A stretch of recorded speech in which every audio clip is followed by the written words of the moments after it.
What's good, what's good? Today I'm going to show you guys how to shoot manual in just 3 simple steps so you'll be able to get the perfect image no matter what environment you're in. Regardless of what anybody believes, a true photographer knows how to shoot manual.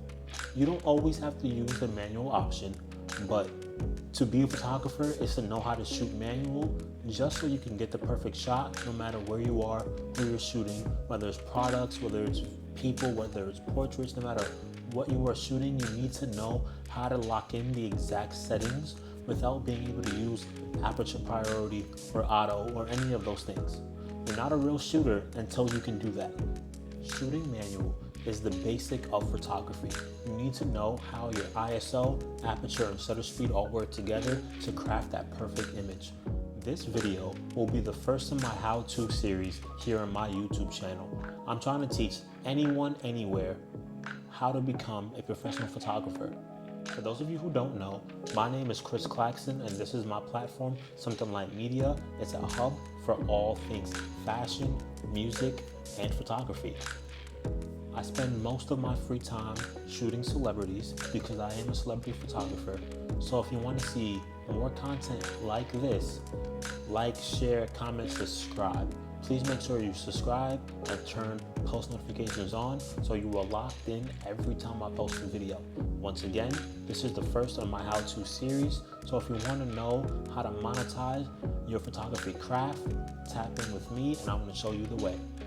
Throughout this video, you'll see what ISO I'm using, what shutter speed, what aperture, what lens, and what focal length that I use to capture all of my images. I will go through a slight thought process and break down how I got the perfect shot and why I chose those settings. Just to be clear, I use the Sony A7R Mark IV, which has a maximum shutter speed of 1/8000. My second body is the Sony A6600, which has a maximum shutter speed of 1/4000. I like to use lenses that have really fast apertures, so all of my lenses range between 1.4, 1.8, and 2.8. I don't get any lenses that have a minimum of lower than a 2.8 because I shoot a lot of concerts and I need as much light to come into my lenses as possible. Most of my lenses are 2.8 because they are zoom lenses. I love to use primes, don't get me wrong, but it's very hard to get the perfect shot with a prime lens at a concert when the subject is moving closer to you, further away from you, and all around the stage. It's very hard to get that perfect shot with a prime, which is why I use zoom lenses. I have a Tamron 28-75 and a Tamron 70-150. There are 3 main things that control the exposure and look of your image. You have ISO, you have aperture, and you have shutter speed. Those 3 work together to make your image what it is. First, we have shutter speed. Shutter speed is the amount of time we let light come in to our sensor. If you use a faster shutter speed, which is a higher number, you are able to freeze all movements in frame. So the faster your shutter speed, the more likely you are to capture the shot. The faster your shutter speed, the less light is coming into your image. So the faster your shutter speed, the darker your image, but the slower your shutter speed, the lighter your image. But the caveat is that if you have a slower shutter speed, you're more likely to get motion blur, which means your subject will be like spread out through your image. So the best thing to do is to have a faster shutter speed, which is what I usually shoot with. I usually have 200 to 250 for my shutter speed. So one more time, faster shutter speed, your image is locked in, subject is frozen in the image, and you have a darker image, while if you have a slower shutter speed, you're more likely to have motion blur and a lighter image. Next, we have aperture.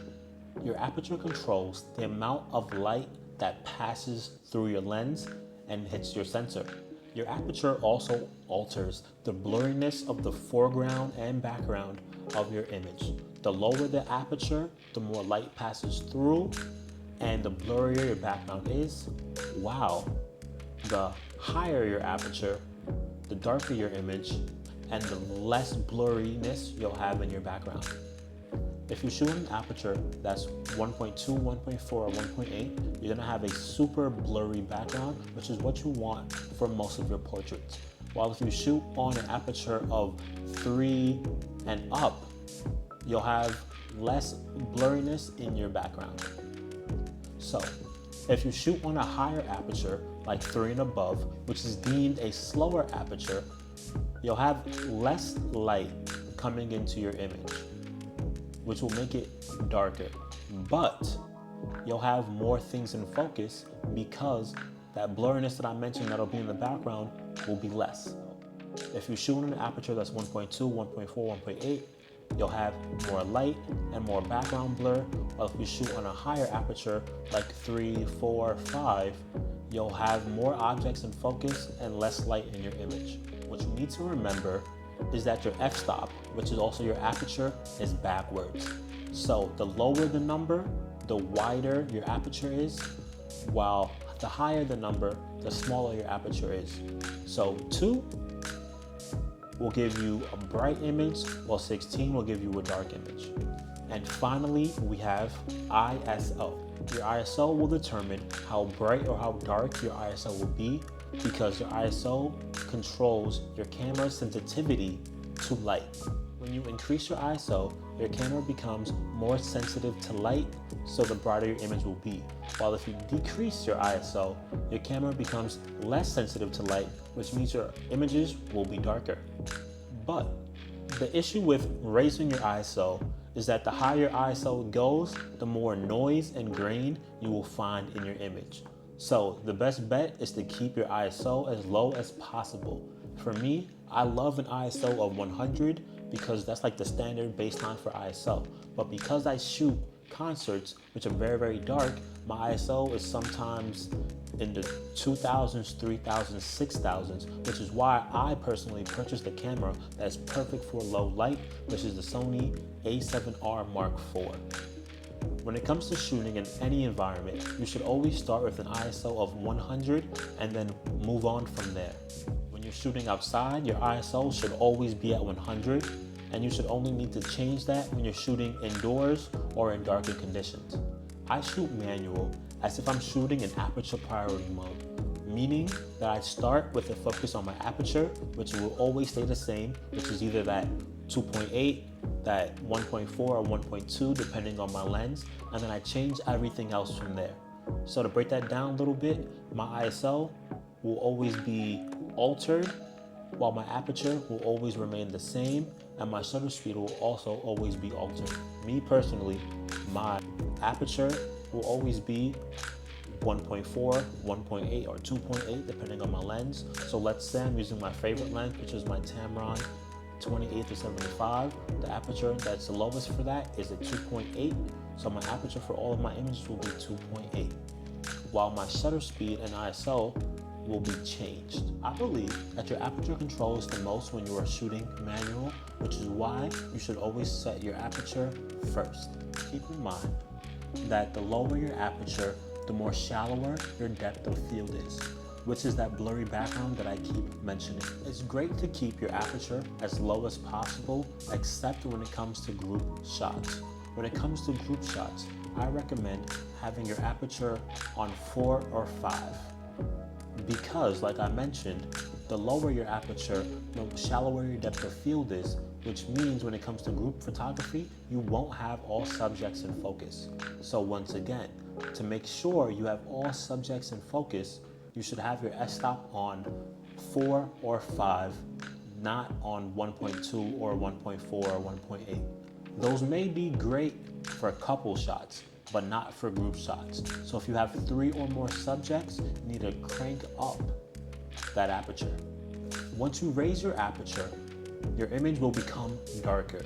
So you need to adjust your ISO and your shutter speed to compensate for the less light you now have in your image. But don't forget, if your subjects will be moving, you need to crank up your shutter speed to lock in that focus and make sure your objects or your subjects will be sharp. To summarize, start with a shutter speed of 1/200 and work your way up from there. Use a faster shutter speed to freeze motion, which I'm assuming is what most of you want. Use a slower shutter speed to get more light in your image and motion blur if that's the look you're aiming for. When it comes to ISO, please keep it low and move on from there. Only increase if necessary. Depending on your environment, it may be. The lower your aperture, the brighter your image is, and the more background blur you will have. The higher your aperture, the more subject you'll have in focus, but your image will be darker, so you'll need to compensate by changing your ISO and your shutter speed.